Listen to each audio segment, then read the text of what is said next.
be good. It's not how it works. No. All right, it's 6:30 and I'm gonna call the meeting to order. Thank you, and it's.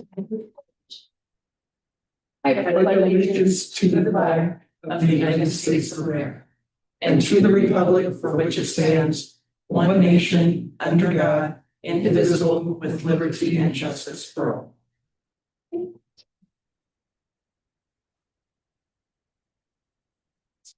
All right, but the roll call. Mayor Smith. I'm here. Mayor Pro Tem Swartz. Trustee Chapman. Here. Trustee Heck. Here. Trustee Hunter. Here. Trustee Stelter. Here. You have a quorum. Thank you.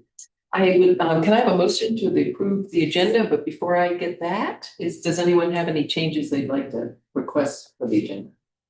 Oh, yes, Clerk Vetter. Not necessarily to the agenda itself, but you do have an application in front of you for one of the other applicants for the CPA. I talked to him long before now, but we just finally got together to get the application today, so I wanted to make sure we got it because he did come. Great, thank you. Move to approve the agenda? Okay, do we have a second? Second it. All in favor? Aye. You. There are 3 announcements, and let me start with the first one, which is a proclamation because September is Suicide Prevention Awareness Month, and Tri-County Health has supplied us with their proclamation that they are using in this part of the state. Yes. Just to let you know, there is a representative Oh. of Wright County Health on Zoom. Oh, very good. So if you'd like to say something would you like to say something ahead of my reading the proclamation or after? Uh-oh. After, Okay. I'll say thank you after. Okay, thank you. Okay. In recognition of the 2025 Suicide Prevention Awareness Month, this proclamation recognizes suicide as a national and statewide public health problem and suicide prevention as a national and statewide responsibility, and designates September 2025 as Suicide Prevention Awareness Month in Paonia, Colorado. Whereas in 2024, our region experienced 41 community member deaths by suicide, predominantly middle to late aged white males, and this is according to the Colorado Department of Public Health and Environment. Whereas each year, approximately 13 million adults seriously think about suicide, 3.8 million make a plan for suicide, and 1.5 million adults attempt suicide. And this is information from the Centers for Disease Control and Prevention. Whereas in 2024, 1,306 Coloradans died by suicide, with the majority being in the age range of 35 to 44. Again, information coming from the Colorado Department of Health and Environment. Whereas our local Suicide Prevention Awareness and Recovery Coalition, known as SPARC, and organizations such as Tri-County Health Network are dedicated to saving lives and bringing hope to those affected by suicide through education, advocacy, and resources for those who have experienced suicidal thoughts or lost someone to suicide, and together urge that we, 1, recognize suicide as a preventable public health problem, that there is no single cause of suicide, that anyone can experience suicidal thoughts, and that recovery from suicidal ideation is possible. 2, acknowledge that no single suicide prevention program or effort will be appropriate for all populations or communities, and address the disparity in access to mental health care for underserved and underrepresented groups while advocating to end these disparities. 3, develop and implement strategies to improve and increase access to quality mental health, substance abuse, and suicide prevention services and programs, as well as support post-prevention plans for community response to a death by suicide. Support the efforts of the Suicide Prevention Awareness and Recovery Coalition in fostering connection and spreading the message that we are the ones who talk about suicide. Therefore, be it resolved that I, Paige Smith, Mayor of Paonia, hereby designate September 2025 as Suicide Prevention Awareness Month in Paonia, Colorado. Thank you. And if you'd like to say a few words. Yeah, thank you.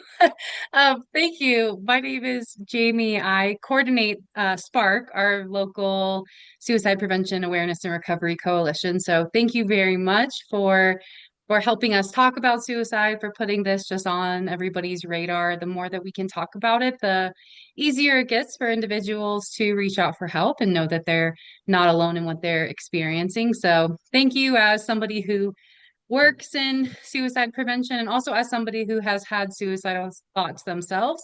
It always makes me feel like I'm not alone and be proud to be a part of the community when I hear people talking about this and spreading the awareness. So thank you very much. Thank you. Any other input by trustees? Okay, thank you very much, and thank you so much for sharing the proclamation with us. Appreciate having it. Thank you. I have another announcement, and unless you want to do it. Clerk Federer, okay. So the town is accepting applications from in-town residents for an available seat on the planning commission. The planning commission meets on the first Monday of the month at 6 p.m. and is an advisory board to the Board of Trustees as well as a quasi judicial body. Applications are due to the town clerk by September 17th, 2025, and you can contact Clerk Federer if you have questions. And then we are also accepting applications for open seats on the Zoning Board of Adjustments. The Zoning Board of Adjustments only meets when public hearings are scheduled to come before it and is also a quasi judicial board. You do not have to be an in-town resident to serve on this board. Applications are due to the town clerk also by September 17th, 2025. And if you have questions about the Zoning Board of Adjustments, please contact Clerk Federer. Those are the announcements that I have. Does anyone else have any announcements?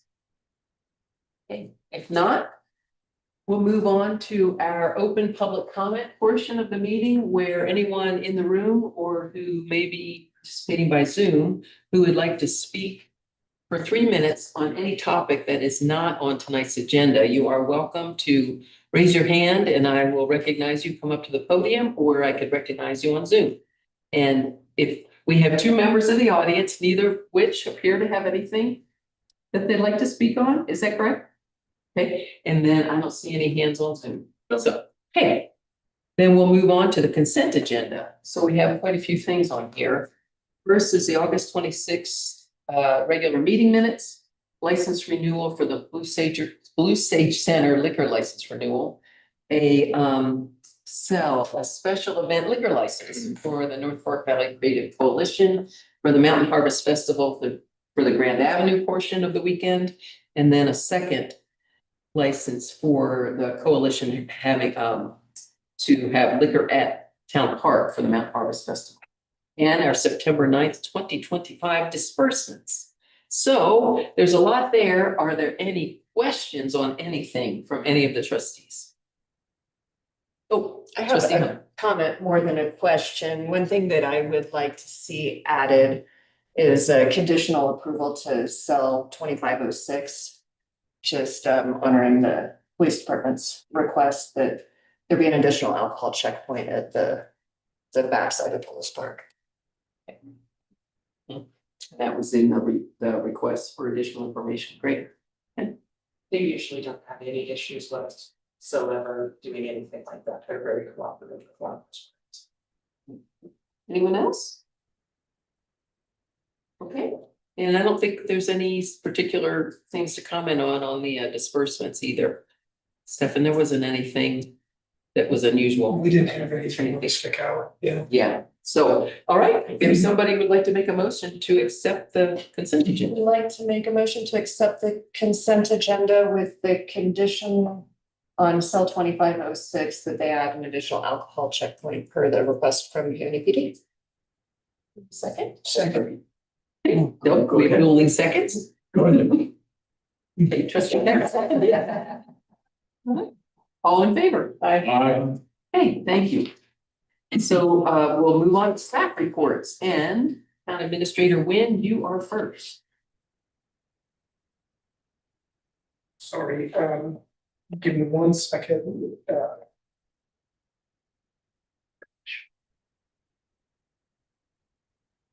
Was asked by the Creative Coalition if it passed, and I just explained yes with this condition, so she's aware of it now. Okay.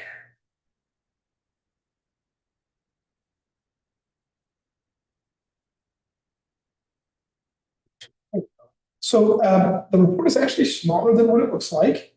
And that's because the first page was a duplicate. I tend to recycle these reports and try to update things as they go. That first page on ADA transition plan is from the last quarter. That page is going to get removed before it goes on the website.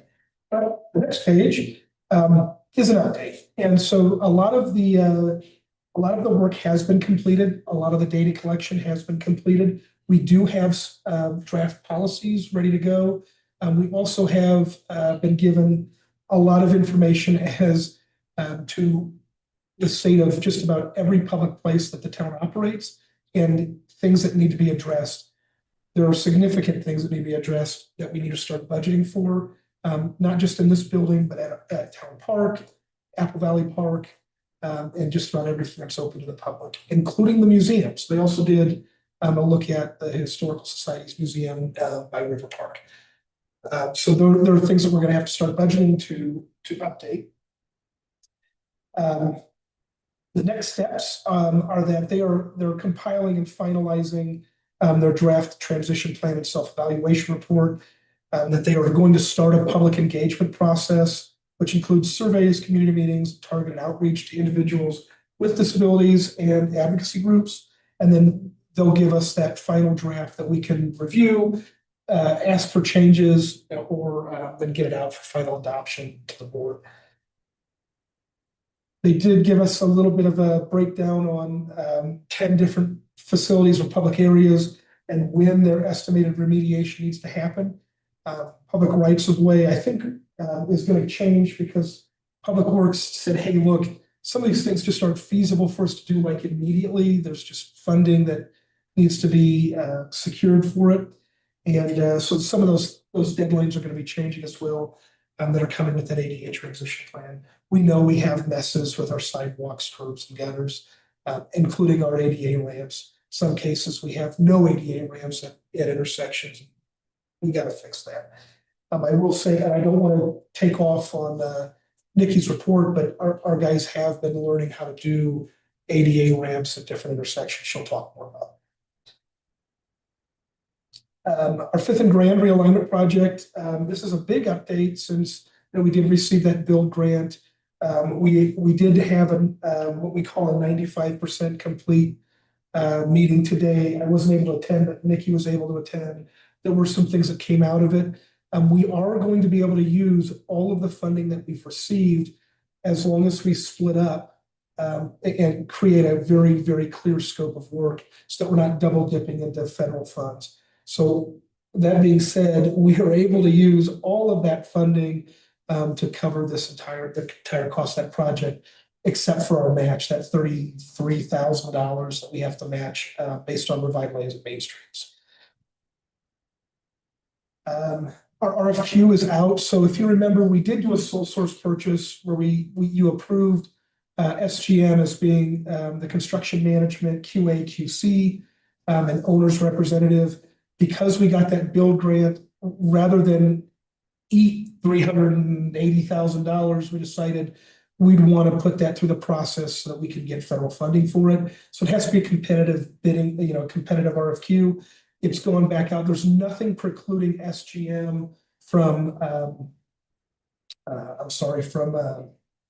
bidding on that project or giving a proposal for that project. And I did send requested edits that CDOT had given me back to CDOT. I just need their approval before I can send it out. Then that RFQ will be live.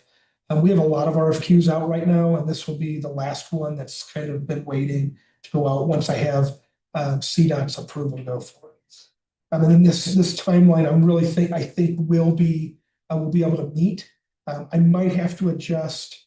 No, I won't have to. With proposals being due November 14th, the requirement is 30 days minimum for those proposals to be, for those RFQs to be out. I think we're going to be okay. I did include a construction cost estimate, and there's like $3.09 million in total cost, and we have surpassed that in grant funding that we've received. So that's always a good thing to have. It's unheard of. It's unheard of especially for a community our size to be a direct recipient. It's the first time in my career that we've ever gotten a federal grant where we are a direct recipient, meaning we aren't passed through from CDOT. So that's a really big deal. It's just unheard of to make for some rural community our size. And then this is what the project's going to look like. This isn't in-depth, this isn't detailed. There are multiple pages of detail. This is just to show that curve that goes into Fifth coming off of Grand is going away. That will be additional parking, on-street parking, but then Fifth Street will connect to Grand in a traditional intersection. So that's kind of the overall picture of what's going on. It also shows like our water mains, storm sewer, sidewalks on both sides, a better crossing for kids, students, and pedestrians and cyclists. And for being a $3 million project, it's really small, right? It's not even quite a full city block or town block, but there's a lot of work that takes place. There's a lot of utility conflicts as well, like with the peony ditch. So we are this close to getting that notice to proceed, so that we can go out to bid to actually get the contractor to do the work, and which means we are completely out of the design phase and into construction phase. We are still on target and schedule for construction next year. So, okay, water capital improvement plan phase 1. This is actually 3 projects in one. The 2 million gallon water tank relining project it's been ongoing. We do have our temporary tank installed. We do have, the site work is done. Our next step is we did receive our finding of no significant impact, which is our notice to proceed, so we can go to bid for all 3 projects, including the final tank relining. I am going to pull up a survey real quick. The survey for tank, like the tank relining is live. It does have 2 pictures on there to choose from. I'm sorry, each color has 2 pictures. One, what that color actually looks like on the tank, and then what that color of the tank looks like from far away. We want to protect our vistas, what it looks like, from far away. Let's see. I can't take the darn survey. Gosh darn it. I've already taken the survey. But it is active and it is on social media. And we are asking, there's a really quick turnaround. Our engineers want it to be done by Friday. I am saying it'll be done Sunday at noon. That way we can have a decision to them, so that they can order the materials they need. But we are really close to finally getting the tank relining project underway. All of the steps that we've had to do to get to this point, we took advantage of the winter to do all of our site work. We took advantage of the spring to put in the temporary tank, and now we're ready to go to this tank relining. Now that we have this finding of no. Our Western Loop replacement project, again, we are ready to go to bid. I think we got our 100% set approved by CDPHE, which means we can go out to bid. I already got an email this afternoon from Respec saying they're chomping at the bit to get it out to bid, so they can get that project underway. Again, all of this funding has been secured. We took all winter to get that done. The raw water metering project, we're ready to go for that as well. That's putting in additional meters at our spring boxes, so that we know how much water is flowing. It's going to help us with understanding how much water we have available for our water, to meet those conditions of the water moratorium. I'm going to give a bunch of next steps on what our next steps are. They're all in progress or process as we speak. This is a picture of what that Western Loop project area is. It's a little over 2 miles worth of steel, or not quite 2 miles worth of steel replacement or steel line replacement, going from 8-inch to 12-inch, so that we also build some capacity in our pipes. But we're ready to go. And I think that's coming within the next couple of weeks. We'll have that out.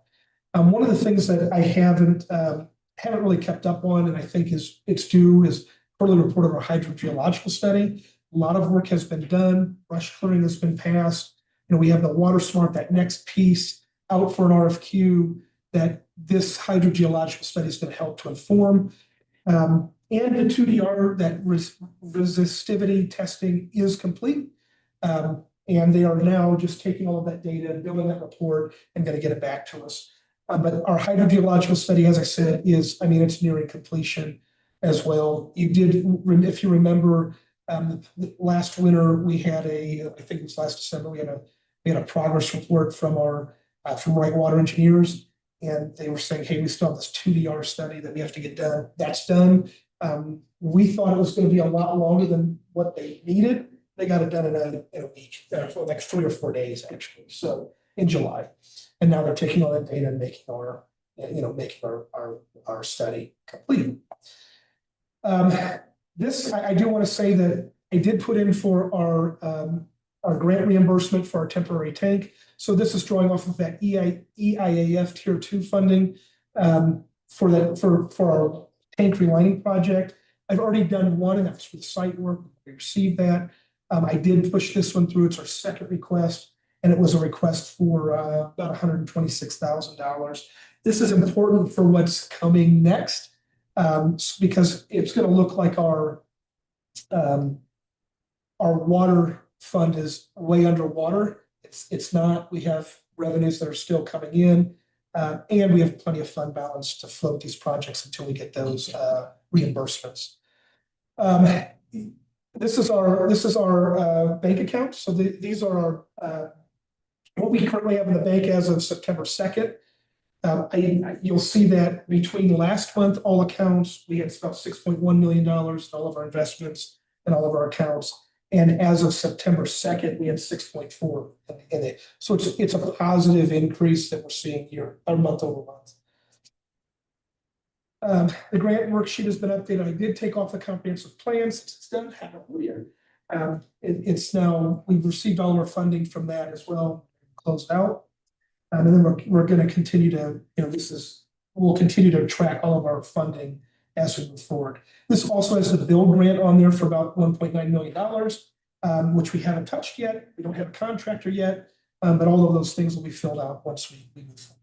You'll also see that down at the bottom for Water Smart and Safe Streets for All, we don't have a notice to proceed. This month I've updated to say the RFQ has been published. So for both of them out. Our fund balance tracker. So this is what I've been keeping track of our fund balance. I did add some things to this fund balance to help us reduce our variance between what's in our bank accounts and what's in our funds. I did add our restricted fund balance. That's our emergencies, Tabor, and bridge reserve. This is directly from our audit, but in a meeting with the mayor, we found that, hey, what we have listed in on the previous worksheet for what we call bridge reserve in Colo Trust doesn't comport with what was in our fiscal year 2023 or 24 audit, and we got to figure out why. The auditors are looking at money coming in and going out, and Colo Trust doesn't necessarily do that. It's been treated like a pooled cash. I've still got to dig into it and figure out what's going on with that. What was my first starting place will be looking at what we received from the county when we took that bridge over, as like this needs to be in our bridge reserve fund. So that is still coming. And it's the Samuel Wade Bridge. It's the Samuel Wade Bridge, correct. We don't have, the county still has the bridge over by the CDOT shed, by the Historical Societies. You'll see that in the general fund, we started the year with $752,493 in fund balance. We currently have $856,621.11 in fund balance. That's good. We're seeing a positive increase. You'll see that in the Conservation Trust Fund, we started with a little over $39,000, and To date, we have $43,297, still a positive increase. But before the end of the year, that's going to get wiped out to help pay for what, to show that we use those funds for the town park, bathroom remodel, and all of the electrical work at the park, all things that CTF can use. Our beginning fund balance for sidewalk was $123,623. To date, we're at $143,878.10. And so I don't understand how we got some change in there since it's a $3 fee, but there are some times where we give credits back or we give refunds because somebody has closed out before the end of the year. And so it's given a prorated amount. That's where the change came from. Street fund, we started, so this is one that may change based on what the bridge, how the bridge reserve was funded. Street reserve started at $1,032,000. We're currently at $1,079,000, $1,079,997. And then, like I said, with emergencies, Tabor, and bridge reserve, it hasn't changed at $298,270. Water fund. So this is the one where it shows that we dipped, but that's because we still have outstanding revenue that needs to come in and be booked. We started at $1,591,224. We're currently at $1,489,850.50. We're not negative. That's if we had a negative fund balance, there's big problems. We're not. We still have fund balance there, so we're able to float these projects till we get reimbursements. Wastewater started at $412,810. And then we currently have $421,549.04 in unassigned fund balance. We do have restricted and assigned fund balance that we have to keep, and that's our debt reserve for some of the bonds that we have, not bonds. It was a revenue refunding bond that we took out a new line, a new debt, paid off that bond, and that's where that's coming from. So we have a $720,281 that are restricted for debt service. Sanitation. So this is the one where we were in that really negative trend for fund balance over multiple months. We started the year with $258,695. Last month, we ended the month with $232,177.65. This month course corrected, but it wasn't enough. That's why we had to do a rate increase. It's now at the end of September or August, it was $234,140.48. So we did course correct, but as the year goes on, we were seeing that revenues and expenditures were, the expenditures were going to outpace revenues. That's why we had to do that rate increase. Sales tax capital improvement fund. So this is one that I hadn't really been reporting on. It's been corrected for this month. This is that 1% sales tax that goes specifically for capital improvements. We ended August with, we began the year with $847,008. $60,192 of that is committed to the airport capital improvement plan. And by the end of August, we had reported revenues of $191,686.58 for a total sales tax CIP of $1,038,694.58.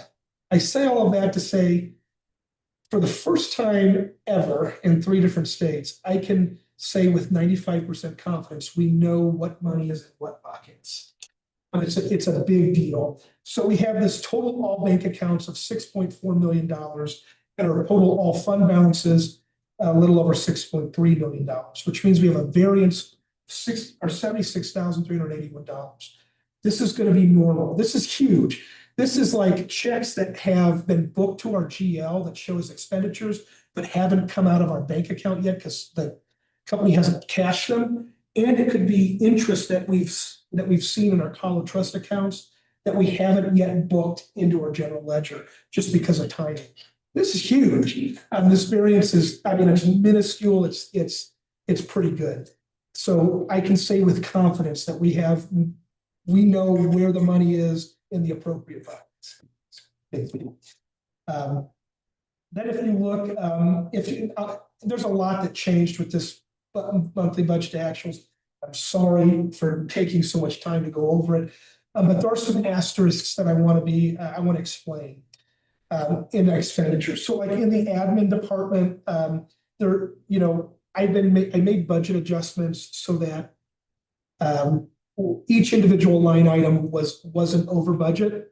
And, I adjusted like I can within real time, as long as I don't fix that, change that bottom line for what you guys have approved for expenditures. Anywhere there's an asterisk, I either reduced or increased that line item so that we're not over or under budget for each individual line item.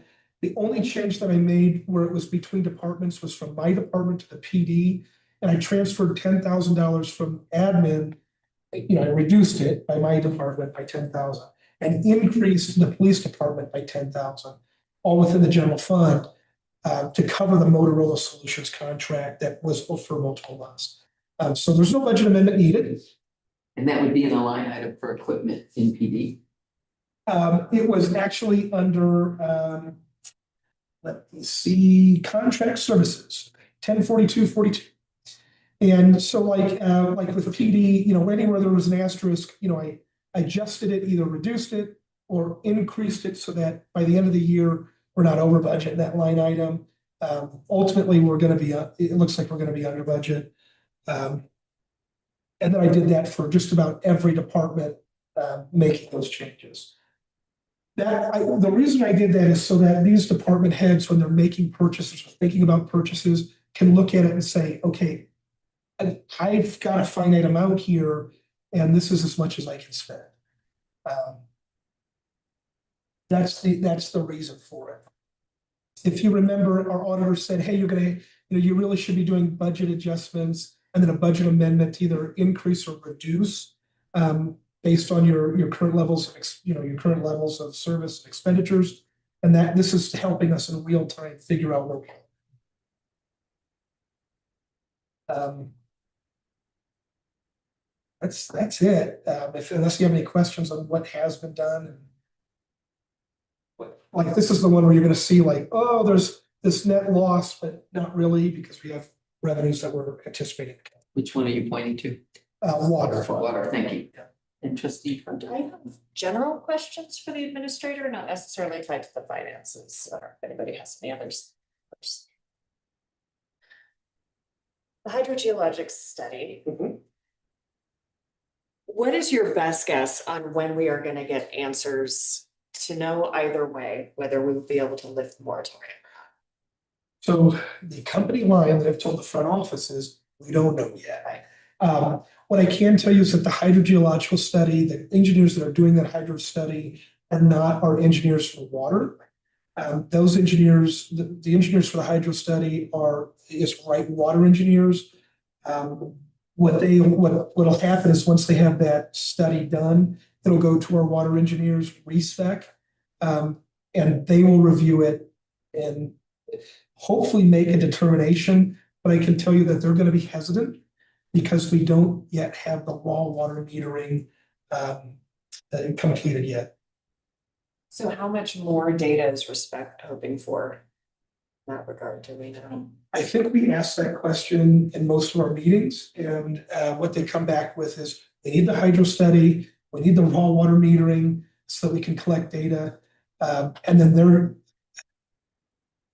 most likely they're going to want to go for a full 12 months on collecting that meter data. I thought it was gonna be a multi-year assessment. That's what they're going to want.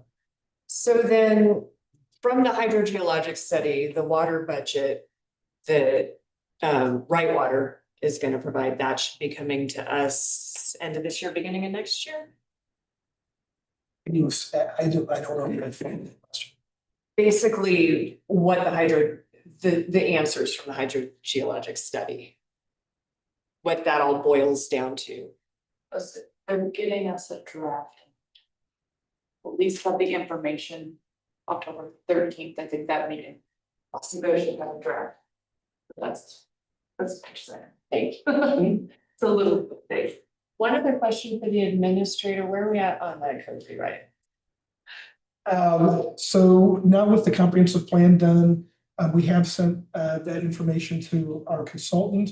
Over the last couple of weeks, she's tried to get a hold of, get me to schedule something. Haven't been able to yet.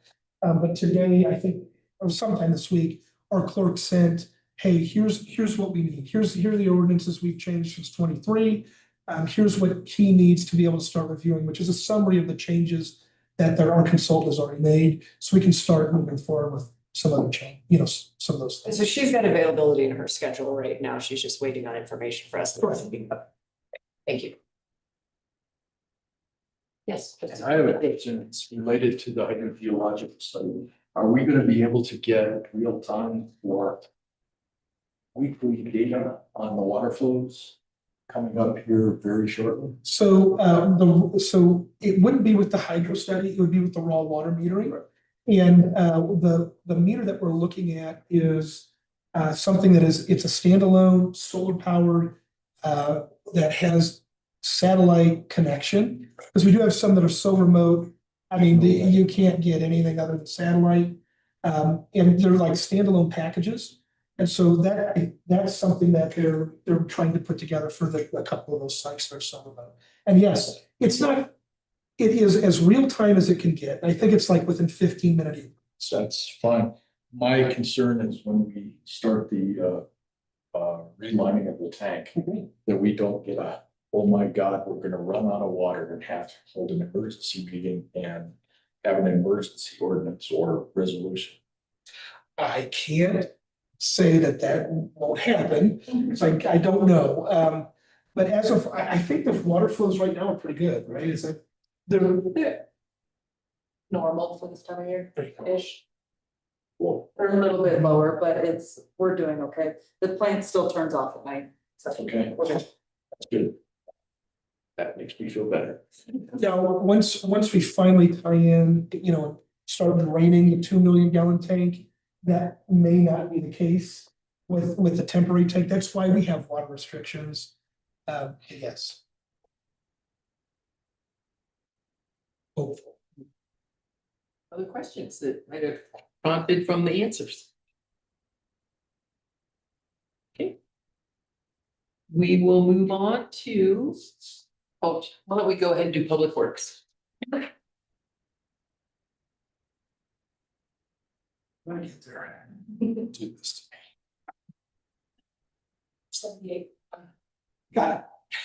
All right, August and first part of September were very, very busy for Public Works. We had a pretty big event, the Stewart Mesa ditch collapsed, last month. Here are some pictures of kind of how that went. Right next to the road going up Apple Valley is where the culvert collapsed, and they were able to dig that out and then shove this smaller pipe through it, bury it to get the ditch running again. However, flows are very low as well, so that kind of brought everybody down in their watering schedule and how many gallons per minute they can have. So they have that patched right now, and we will be working on, and probably brought up here later on the agenda, ways to fix that. So, and next. So along with that, we also had 3 pretty good water breaks. Here's a picture of 2 of them. One was right next to the park. That was our water main. That one took us about 6 hours to fix. The one on the right there, that was in front of a homeowner's house as well. And then we had one where just a master meter had blown apart and put that together. So along with the Stewart Mesa ditch going down, we had to cut watering way back. I know I've had quite a few complaints about the park grass. Well, there's a reason the park grass doesn't look too good. We water with Stewart Mesa water. It takes quite a bit of water to run those pumps. And if you don't have that, we can't run. So Apple Valley has been watered for a while, and we're pretty spare on the town park for the same reason. So we water when we can, and if there's not water, but otherwise we're probably double water season. Also with the park, we had a little oops here, somebody had hit the fence. 2 Tuesdays ago, we were able to put that back together within a day. But these are kind of the issues that come up on a day-to-day basis that throw off our routine maintenance. So this is something we ran into as well. Good. So I was kind of with parks with streets. Basic maintenance at this point, still carrying on from the last few months of curb painting and cleaning and things of that sort. We're working on alleys. Here's kind of a before and after. We trim it back so that it doesn't hit the trash truck, as well as not going into people's properties. So he did a pretty good job of taking a picture at the same spot before and after there. We do that probably half the day, almost every day. It grows that fast, so we're constantly trimming alleys. And trash, trash is a hot topic for this month. We rolled out the new rates as well as a program, I guess, to determine who only pays for one can, how much extra garbage we were picking up, and also just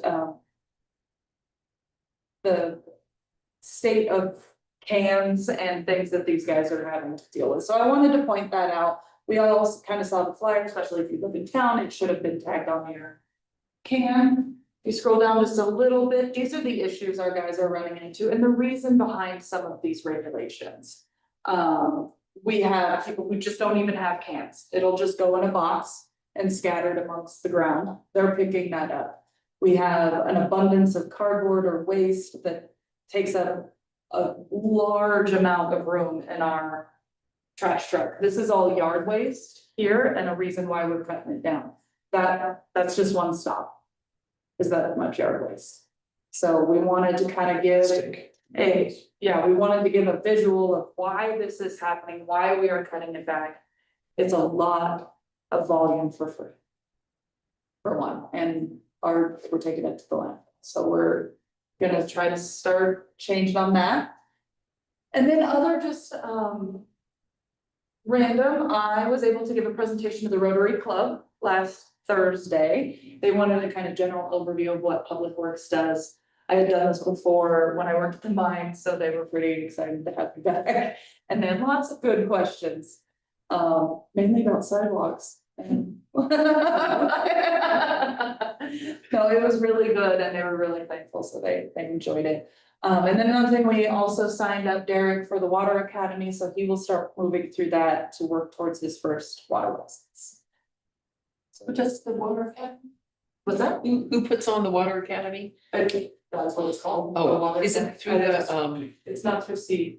no, it's, it's. Rural Water Association. Yeah, yeah, or, yeah, okay, great. There's a bunch you can choose from, different schools. You say it's kind of learn at your own pace and pick your own way. And the Water Academy was something that Jordan had done. And so Derek's kind of following his footsteps. Any questions for me? Yes, go ahead. When do we anticipate draining the big water tank? We are going to start disinfecting of the new tank tomorrow. So within the next couple days. They got our notice to proceed. Thank you. Any other questions for Nikki? Hey, Chief Lamminger, you want to do your portion? So my apologies, this is July's update.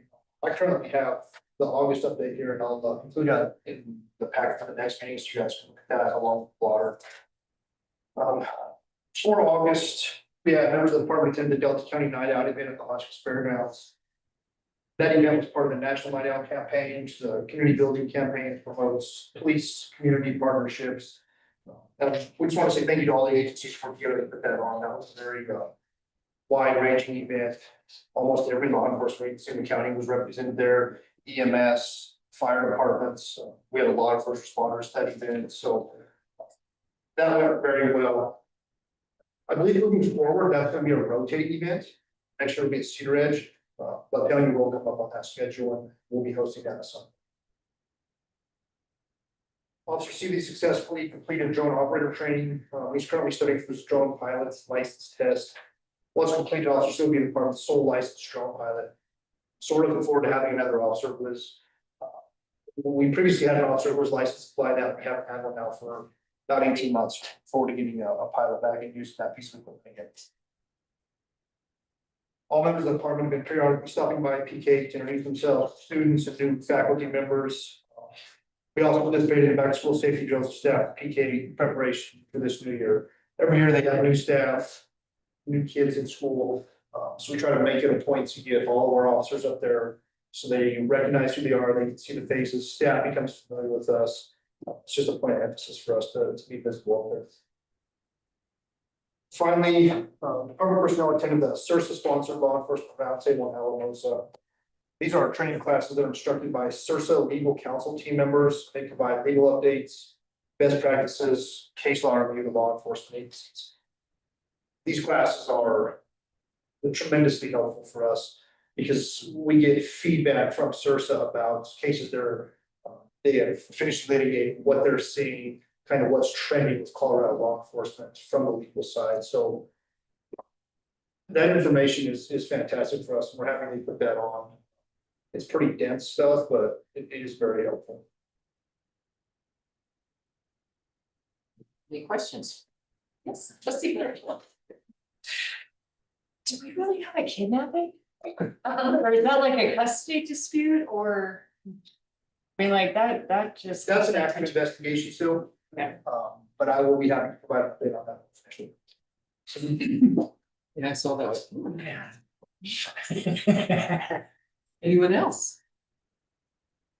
Okay, there are no more questions. We will move on to our actions and presentations. And our first one is consideration of resolution 23-2025, declaring a vacancy on the Board of Trustees.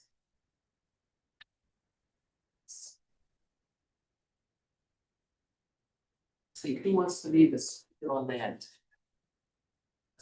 I thought the resolution was really kind of self-explanatory, so I didn't include a staff report. So it's just the first step in us hopefully finding somebody who'd like to step up for about 6 months until the April municipal elections and fill the seat vacated by former trustee Valentine as they move off on way more tropical adventures than the rest of us. So this is just the first step in your guys' process that you have to do so we can maybe get some interested people in and hopefully appoint somebody to the board. This starts the 60-day clock, correct? Once this, after this meeting. And I see on the number 5, you have where you will post that we have an opening. And how do people, is there a form on the website for a trustee? Yeah, it's the same form that you fill out for any other committee. But it'll be a little bit more of a formalized process when you come in. You guys will actually have more of a chance to, talk to them, ask them questions, anybody who's interested before you guys appoint it, which you can do by what we've done in the past is where you guys have done a written ballot. It's not technically a secret ballot because then I read them all off, including who voted for what. But we'll start throwing those out tomorrow. I mean, if you guys pass this tonight, we're going into budget season and then right into an election, so it's really not a great time to have a vacancy on the board. So share with your friends if they want a short-term idea of whether or not this is something that they'd like to do, or just to help out. This is a really good opportunity to test waters. Signs up for the tree board. Yeah. Yeah, nobody comes in just because I apply for the tree board anymore. Okay, any discussion about the vacancy resolution? If none, someone want to make a motion? I'll make a motion to approve resolution 25-2025. 23, I'm sorry, 2025. A second. All in favor? Aye. Okay, that motion passes. I'll move on to consideration of appointments to the zoning board of adjustment, and we have 2 applications. One in front of us, and Gia had put in her application, so that we have 3 openings, correct? Yes, okay, so this would be if you choose to reappoint these two people tonight, then that would leave only one seat open, which would put us back to having a working zoning board of adjustments, which we do not have right now because we only have two members. Ms. Finelli's work schedule is a little chaotic, so I don't know if she could be here tonight or. I know she's really good about planning around meetings when we need her and stuff, but she's not always available for things, but she is interested in serving again. Dale Dusterbeck. And Dale is here. Hi, Dale. Why don't you come on up to the podium and introduce yourself? I remember you, but everyone else may not. Thank you for reapplying. Oh, no problem. I think it was what, 2 years ago or a year ago? Yeah. So it's been a while, I think, so. Kind of applied, and I don't know, well, some of you remember, but my main reason is to kind of. I wanted to support Cedar Ridge, but they wouldn't allow me to do that, so I came to support next. Because I know there was some complaints about why you're letting an outsider in, but I'm just coming to help. I currently do property appraisal, so kind of goes hand in hand, and you know, I like to help if I can to make sure that you don't change the character of your town and make sure it's all consistent, so. Did you have any meetings to attend? One. One, okay. Where he was promptly nominated and voted chair. And and he did a fantastic job. Sorry. That's okay. Thank you. Okay. Did any trustees have any questions for Dale? Hey, Thank you. thank you for coming tonight. So now we need a motion for approval. Any discussion? Yes. No discussion, I was ready to make a motion. Ready? All right, trustee Hunter. I move to accept Dale Dusterbeck and Gia Finelli for the zoning board of adjustment. I'll second that. Oh, you know what I forgot to do is ask for any public input besides Dale, and I don't see any hands. There are no hands. Okay, sorry. All right, all in favor? Aye. Thank you. And the next item is consideration of Stewart Ditch request for repairs on Pan American Avenue. So you kind of heard some of this from Nikki that, you know, there was a culvert that collapsed. And there is a temporary repair. There is no action for you tonight. There are a few things that need to be discussed. And we did send a letter and an email to the Stewart Ditch Board of Directors, asking for more information, what needs to be done for this repair, and then asking if they're interested in cost sharing. We have a desire not to replace it with corrugated steel. We want to be able to put in precast concrete and make it a true, you know, culvert or bridge, not bridge, but beefier. It will be there long after I'm dead, that kind of thing. And so that's what we're looking to put into that area. It needs to be, it would also need to be engineered or at least stamped, reviewed for these precast sections. Says, yeah, this will handle this roadway. It's a rather large culvert that's been replaced with a rather small, you know, sleeve going through it. That's why there's this desire to have it replaced.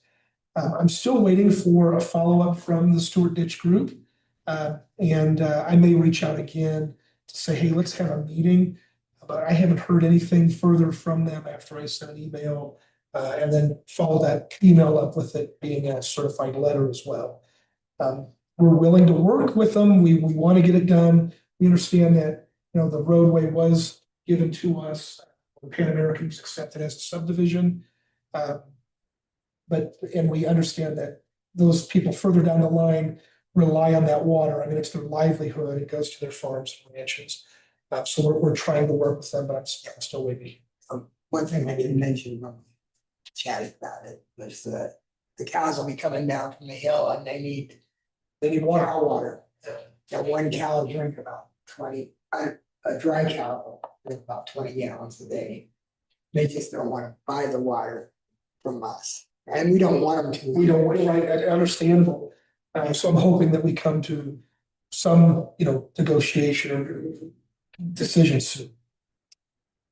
How long would it take to get that concrete one in place once the activity starts? The good news is precast concrete is readily available in Junction. We do have a contractor that would be interested in bidding on the project.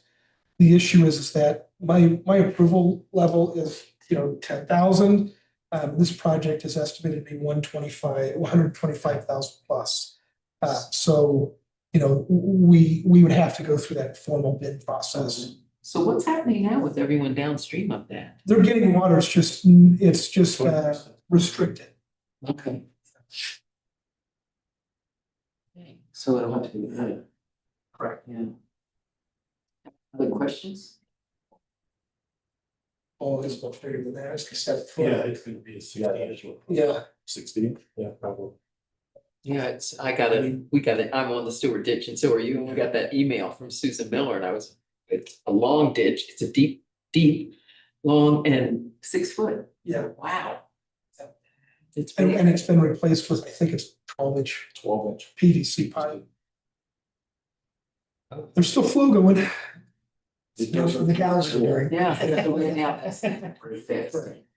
And we know it's not a forever fix, we need to get it fixed. But at least the water's running, so there's some time to do a bid process. Correct, But- there was, during our initial meeting, Stuart Ditch said, hey, we notified the town 15 years ago that something needs to be done. And so I wasn't here, I haven't been able to find anything, so now we're aware, it's now made it into a board meeting. And if push comes to shove, we can start budgeting for it soon. So, So you would like to have a motion to? for you- no motion, Okay. there is nothing Just- needed, You just keep. I need more information from Stuart Ditch. This seems to be more their problem than, we're just crossing their irrigation ditch, basically, but. And to keep the road open. Correct. The only issue that we've run into is, where I agree with that, like, no, the way this is, yeah. But it's when we accepted those roads from Pan American HOA, anything underneath the roadway also became our responsibility. And so we've got this co-beneficiary status with them. And you heard it from Nikki. We also water our parks with Stuart Ditch water. So we're just as much in this as they are. I just need to have a little more discussion with them. But it's gonna be a significant fix. Just out of curiosity, your feelings about the percentage of responsibility as far as this repair goes? I mean, are you thinking it's gonna be a 50-50 thing or 60-40? I would love to go into negotiations with a 50-50, knowing that for this particular repair, we shoulder a large burden of it. Because we did accept those roads. That was when I found that, I think it was 1970, when we accepted the roads into town. And this is why you gotta be careful about accepting roads. We are now responsible for repairing those roads. And Apple Valley it's just a little better than how the roads in Mexico. It needs to be redone, and they need curb and gutter there as well. Yeah. Wow, the lessons learned. Yeah. I think that if Stuart Ditch were able to come and say, hey, we've got funding available, it would help get it done much faster. Than to say, hey, we don't have anything, which might take us some more time, because I'd have to budget for it. And you'd have to go through the budget amendment process if we were to try to do it this year, or wait until next year's budget and then find funding to do it. Sir, Good. I was gonna, is there any kind of emergency grant funding from state that could possibly be addressed or looked into? I don't know, I haven't even looked at that, that's something I can do as part of this process, yeah. For irrigation. Yeah. Thinking more of Irrigation road. going. Oh, I was thinking of water.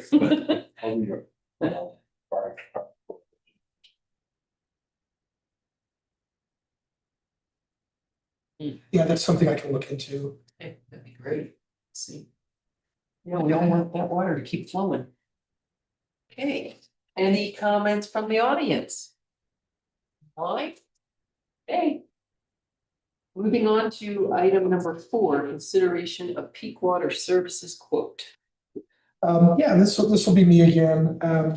So Peak Water Services, we were wondering, our water team was wondering why they would take so long to get to us and look at our water plant. And, you know, when we'd asked them to do things, we had thought that we had an agreement, and that agreement was given to the town about 4 or 5 years ago, and then never executed.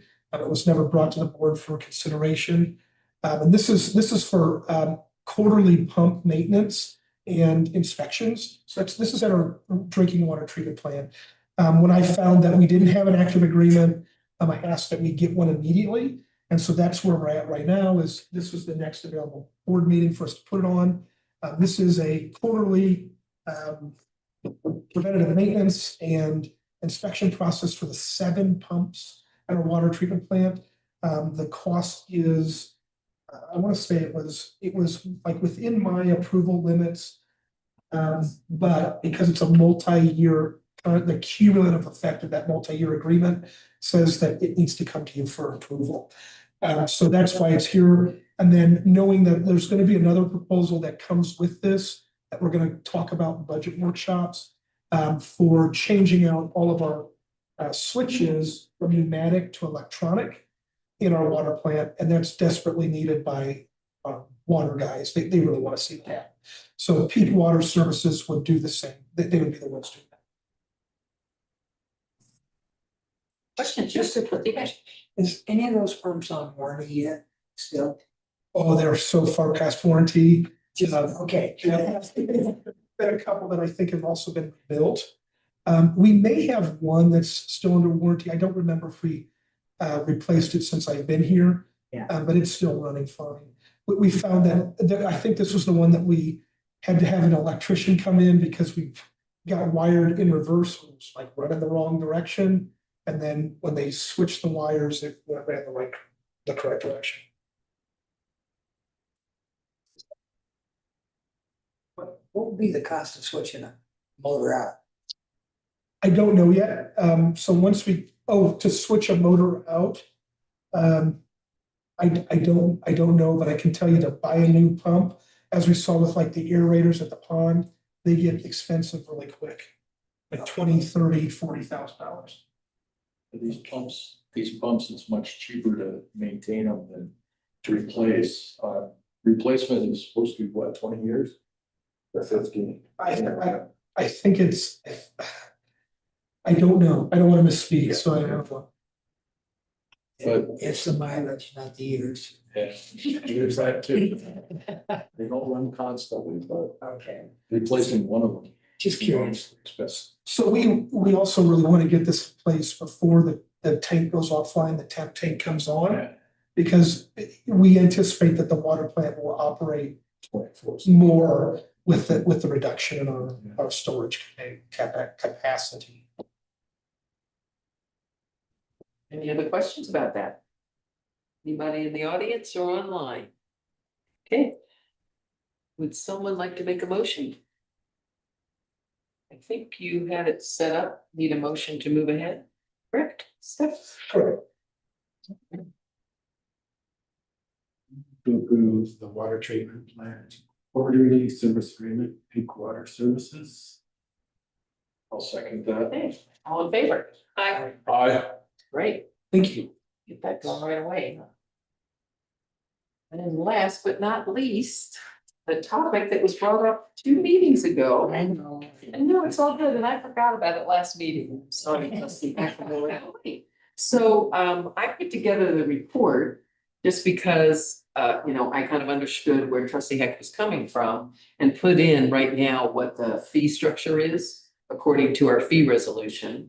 And you had suggested, and I thought it would be good to discuss as requested, that if somebody came in and they wanted to do a block party in the alley, that we consider a lower fee associated with that. So I wondered, Yeah.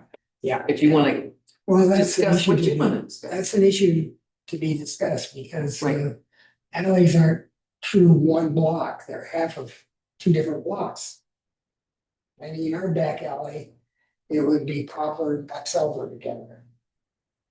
You know, Oh, you mean the to people just that do an live? alley.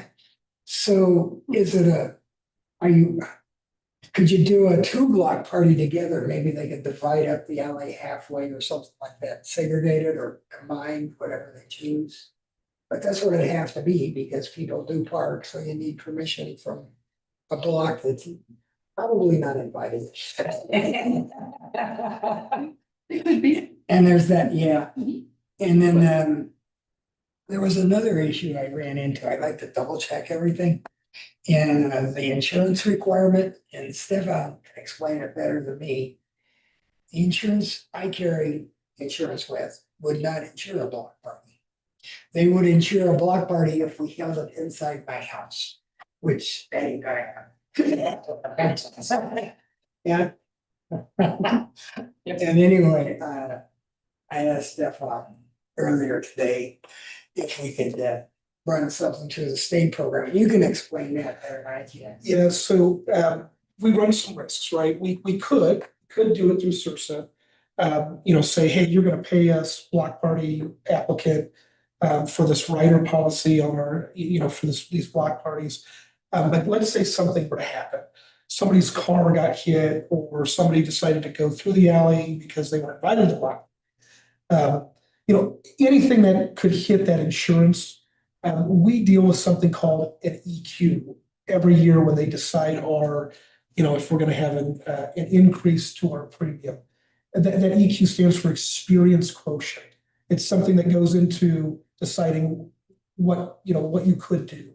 So yeah, SURSA, it goes into what your increase is gonna be for the next year. So for example, if we had a bunch of vehicle accidents this past year that we had that the insurance company had to pay out for, that would go into something called that experience quotient to help them determine what our new premium should be.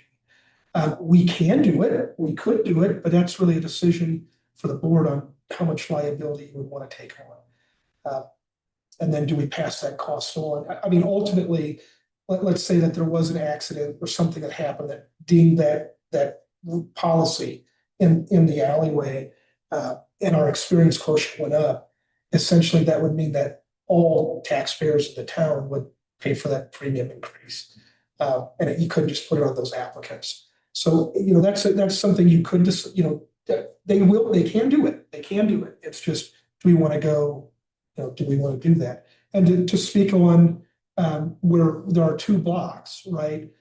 We could say that we could do an application that says, hey, when we call block parties, it's really that half block of the alley for that block party. So, for example, mine's a bad example. Yours would be Poplar or Box Elder would just have up to the cross alley in between. Okay. We could do it that way, and that would be something on the application. Plus, the problem is there's just the way cars looks, there's a lot of cars, their garage, is accessed by the alley. Yeah. So, but regardless of whether they got a car in a garage, we still need people's permission. And with Box Elder, it's also a problem. There's 4 rental houses on that. I should have said Poplar. It's Poplar. Now, Poplar ticks all the boxes. Sure. In fact, we were the very first in town to do it. And it was a kick, and it's really made a difference. We actually talk to each other and we get along. It's just a fun block. And it didn't involve they let us do it for nothing. And we had to block off the street for it. Town didn't do anything, but we had sawhorses, signs and everything. And we set the tables on the road, and we moved it really quickly to the sidewalk just because that asphalt was awful fine. And then, but it didn't go to waste. There's maybe 10 to 12 kids on the block.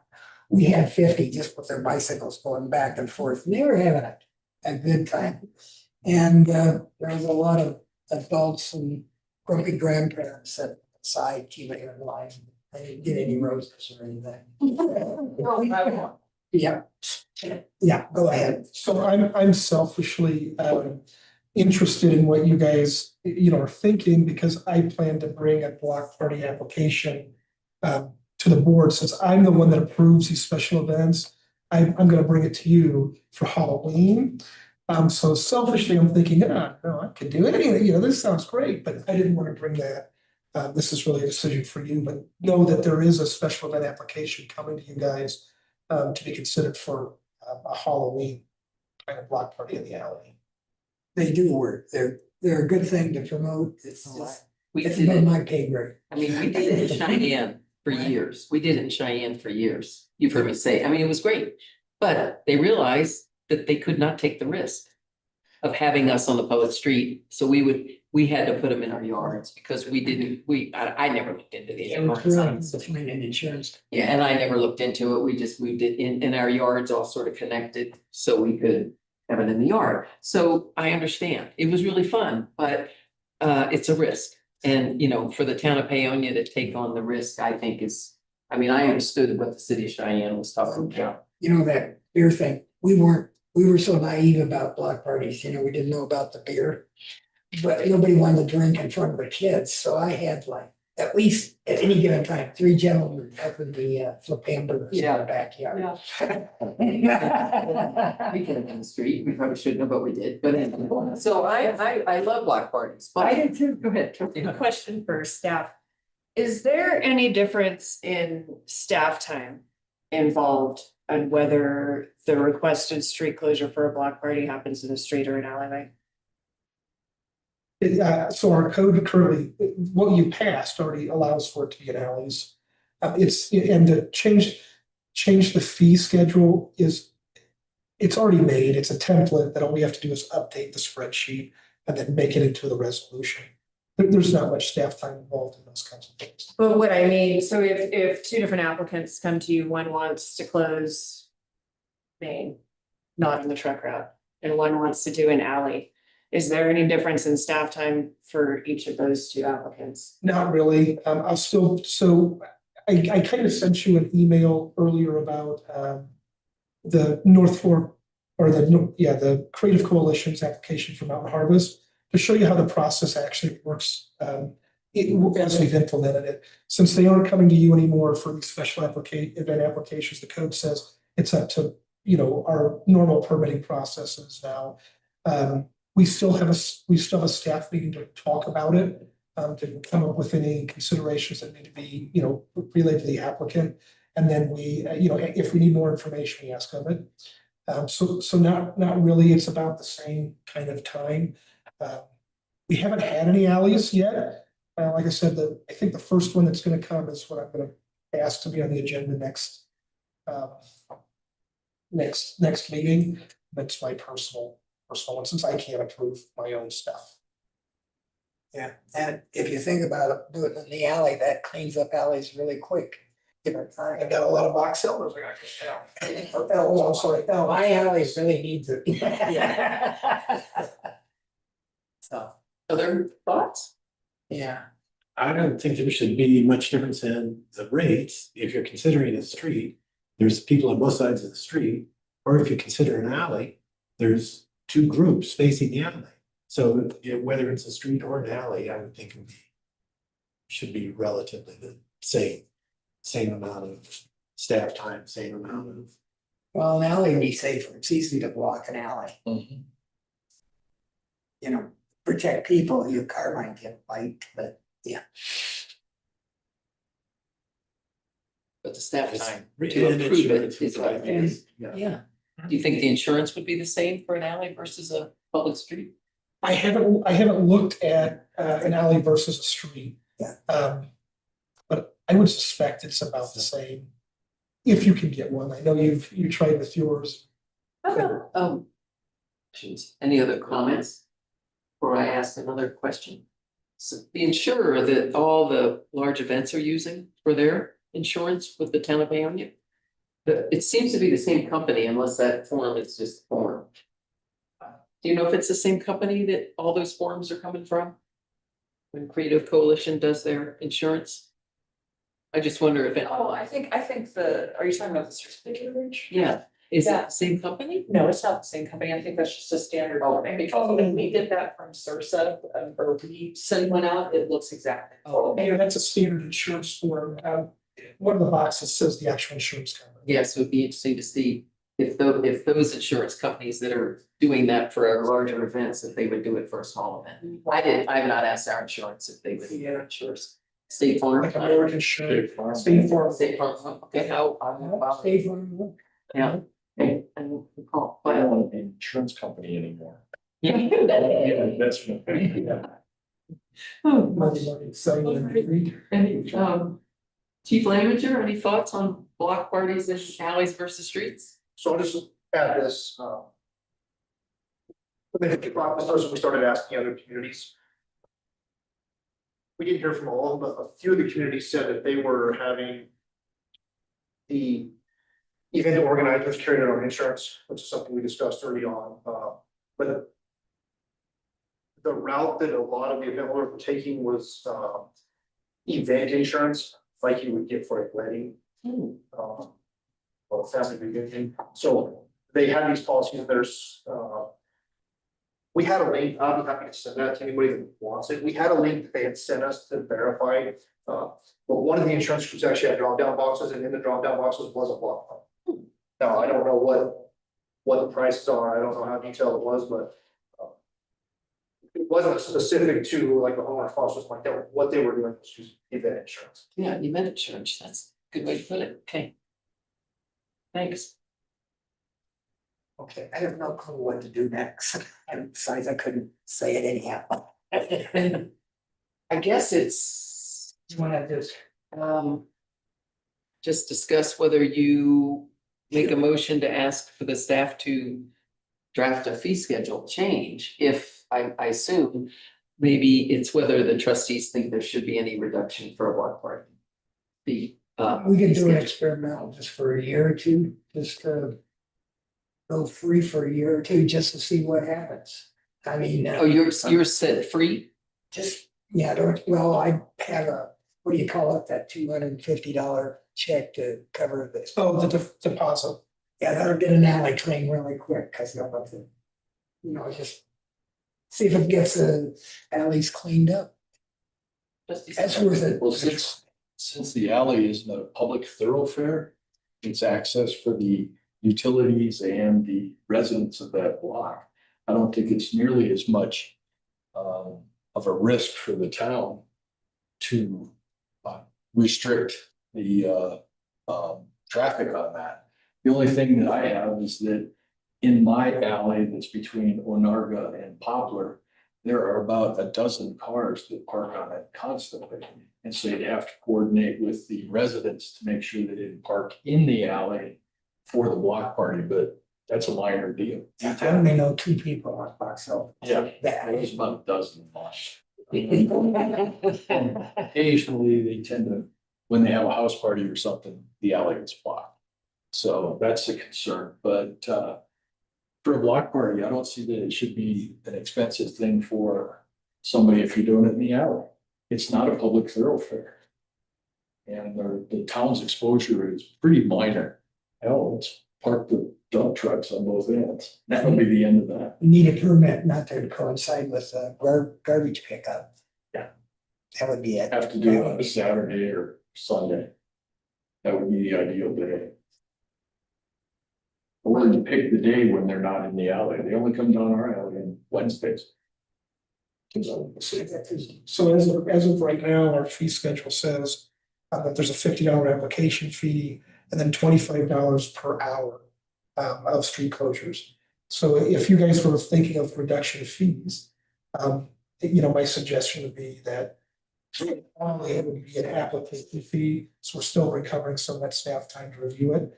But it's not a street, as you had mentioned, so it wouldn't require a dump truck, right? It wouldn't require somebody to make sure something's there. And so that $25 an hour. Again, I have selfish reasons, so I'm just gonna, that's what I'm throwing out there for you guys to consider. I know they work. And if it cleans up the alley, I'd be happy with it. I have nothing that says I don't want to pay the, you know. I would pay it, so. I'm gonna have hot dogs and popcorn and a band. It's open for Halloween. So Poplar's a good street. We're not the only one that qualifies for a block party. Check all the boxes. Delta, No man. businesses, Delta's got a good alley. Our alley's good. 200 block of Delta. no businesses on anywhere. No. Anyway, so, do you want to decide what kind of a fee structure you would like to change at this point, or put it on the staff to bring something? I'd like to move to waive the $25 an hour fee for alleys, since it is not a public thoroughfare. I'd like to look into the insurance part. You need to study on, you need all the answers before you can really make it. Motion. Well, that is, you're gonna have to have the insurance. You are. Whether you're in an alley or, so, Has to come through the state. I even checked in Iowa, which has got some. well, that event is of interest, so I guess I'm just saying. What the insurance costs, it may be prohibitive to even have one, Yeah, but we can't. I don't feel like the town of Paonia can worry about what the insurance costs. Because we have to have it.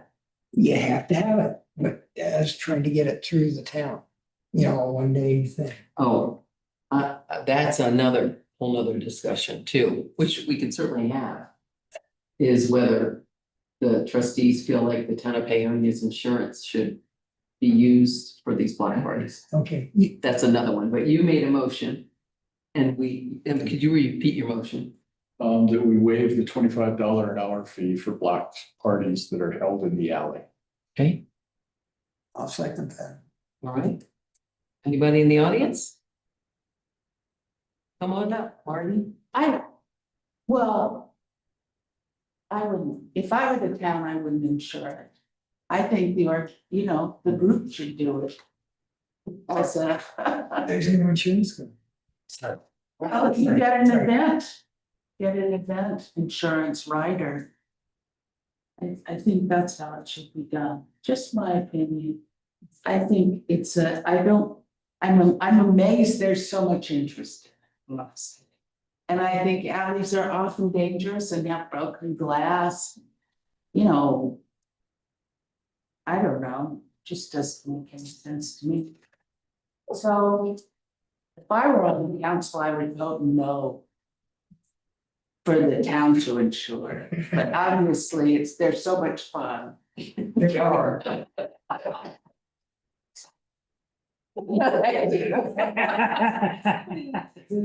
There's nobody online, is there? No hands up, okay. I had a question about, for the administrator, isn't in our statute, the event.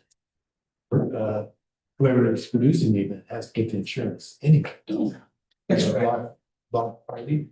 That's right. So anybody having a It's not up to special, the town to get their insurance for them. as of right now, with how the ordinance reads and their code reads, you're right. It is incumbent on the applicant to get the event. Personally, I have no problem getting it. All fine. So we have a motion and a second to not charge $25 per hour for a block party or block party in the alley. So do you want to go ahead and end discussion and call the questions on that, and all in favor? Aye. Aye. Yeah. Okay, so that motion passes. Do you want to continue the discussion about insurance? We need more information. I feel that we need more information. Biggest thing is that the town will can't really afford to incur the risk on us, even though it's the no-fun police. Sursa's been terrible for us. They made us pull out our merry-go-rounds. Our slides went, we had to change out our kiddie equipment in the park. And it's kind of, yeah, kids get hurt. But that's kind of the cost of growing up. We can minimize risk without being the no fun police. That's the way I feel about it. Any more discussion? So at this point, the staff will bring back a revised resolution, the resolution with $25 per hour removed for block parties in an alley. Yeah, so that was my understanding of what that motion. Yes. Okay, and we're not voting on the resolution tonight, just the proposed changes. And do you all want to direct staff to do something about event insurance and bring it back to us? Or, because I'm not inclined to ask the staff to do that personally, but I'm not a voting member.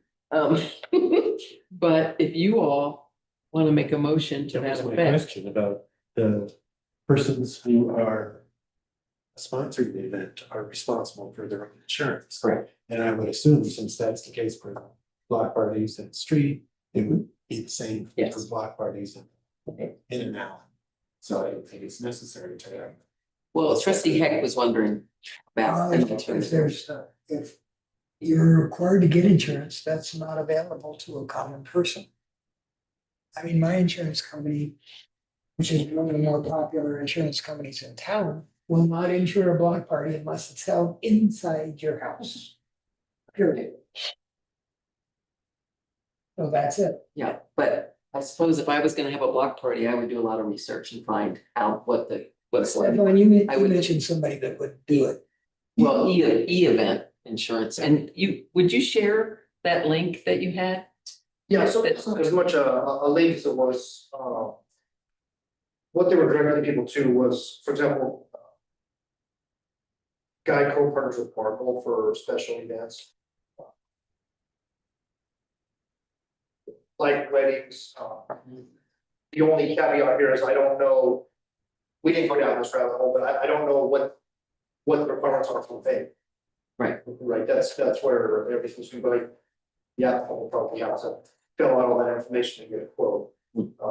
But the information we got was just that they were. The people who were doing some of the other places were getting this via insurance companies who had specific event insurance. So it's a research, a bit of a research as a consumer. Okay, yes, trustee Hunter. So just a general Google search, single event insurance for a homeowner block party. And you can find that that's available separate from your homeowner's insurance. So a homeowner wanting to throw a block party rather than going through your homeowner's insurance. Do they throw prices at you? No. That's your rabbit hole to go down.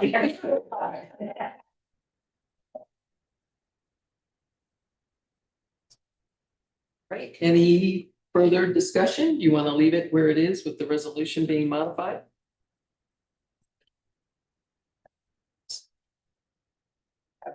Yeah, how involved would it be from the staff to look up block parties?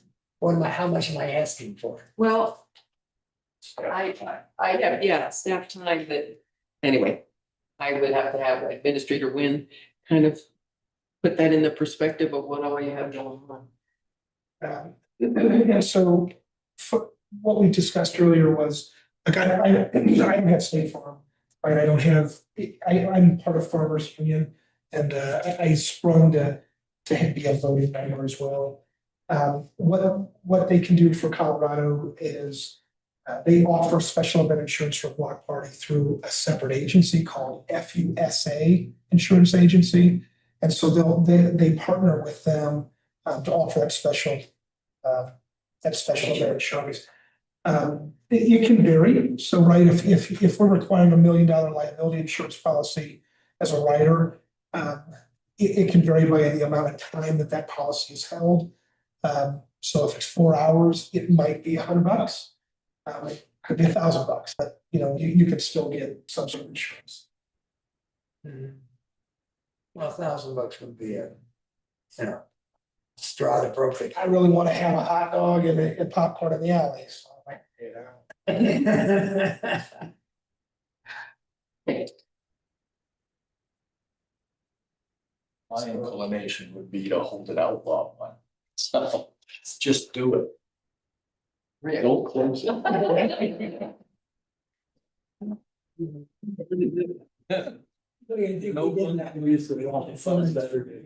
Well, the difference here is if it's in your front yard, you need no, it's not a block party.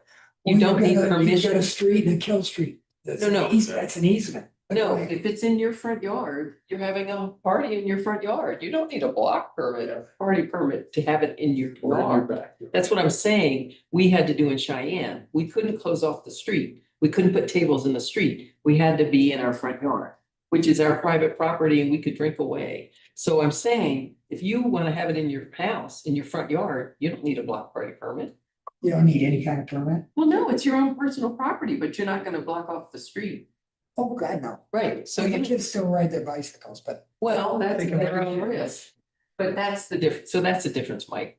You're not blocking off the street, so you can have it whenever you want. and to be clear, our special event ordinance also discusses that. If it's held, there's no permit needed for something on private property. just really quick, remember I'm from the country. The sidewalk and that kill strip is an easement. Yeah. I mean, there's a lot of owners on that.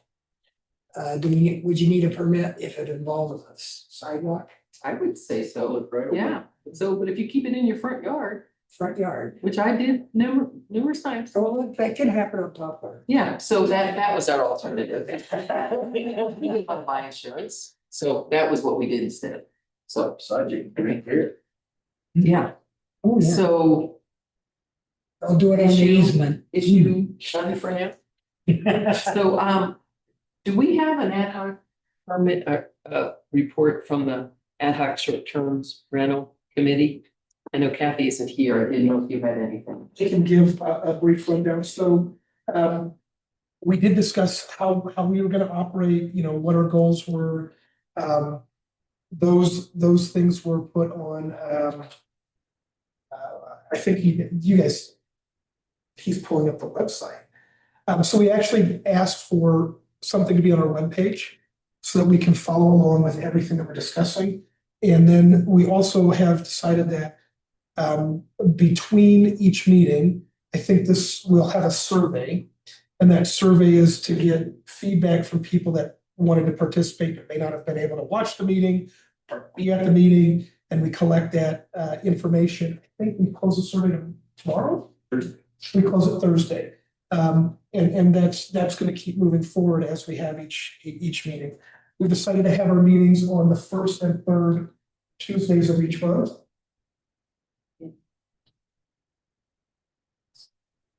Oh, that's right. And we're asking that the board give us a standing agenda item. That is, gosh, what was the language of that standing?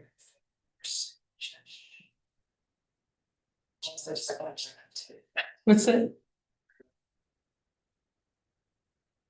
The webpage also contains a summary of the meeting. Well, Okay, So you got Yeah, so we asked for a standing agenda item. To have the agenda and notes from the previous meeting. for your discussion of the STR ad hoc committee and consideration of questions for the board. That's the standing agenda. For board meetings. So it's discussion of the STR ad hoc committee and consideration of questions for the board. That is so that we can ask the town attorney to do some work, things like that. and ask, yeah, through the town trustees. Through the trustees. Seems reasonable. I'm sure there'll be, yes, I mean, okay. There's a motion to the effect, so Yes, please. it would be ongoing, so Madam Mayor, I'd like to make a motion to. Okay, my eyes are broken. Glasses. Motion to have a discussion of the STR ad hoc committee in consideration of questions for the board as a standing agenda item for regular board meetings. Second that. Beginning September. Beginning of the next meeting. Okay. All right, who wants a second? Did you say, all right, all in favor? Aye. And I have one thing I want to bring up, which is, we're discussing having some workshops around the budget before, the required October 15th draft to the trustees. So I had talked to Clerk Better about sending out some doodle polls.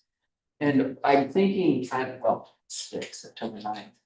Somehow, do you think 2 work sessions before October 15th? And plus, we can do it at board meetings That would be really helpful. to have at least 2 placeholders Yes. for workshops. And I just wanted, it's not, I just want to let you know that we're gonna look for your emails for doodle polls. Yes. Just an FYI, I will be out all next week. Okay, yeah, we can just. Thank you. So I'm not gonna adjourn the meeting yet, because I'm gonna send around our sheet to sign. Or you, no, it's no, adjourn. I even had it out and I had the front page, the back page. I have yes, it's an announcement that Kathy was taking for in the beginning. I'm really grateful that the Dark Skies Committee has put signs on every entrance in town. I'm thrilled about it. I think they're great. And now we need to work on, let's get a little compliance. Hey, so that was the public works team that put them up. All right, thank you, Public Works.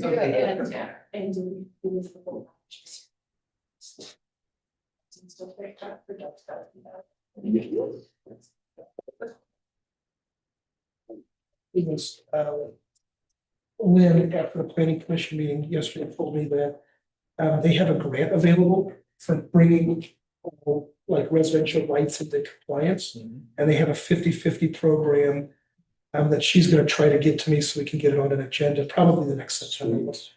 I love that. I'll sign that, and if you'll send that to Stefan, once Stefan has it, I'll adjourn the meeting. I take it with me. I have a gal. Thank you, I now adjourn this meeting, thank you. Does it go back to you? No.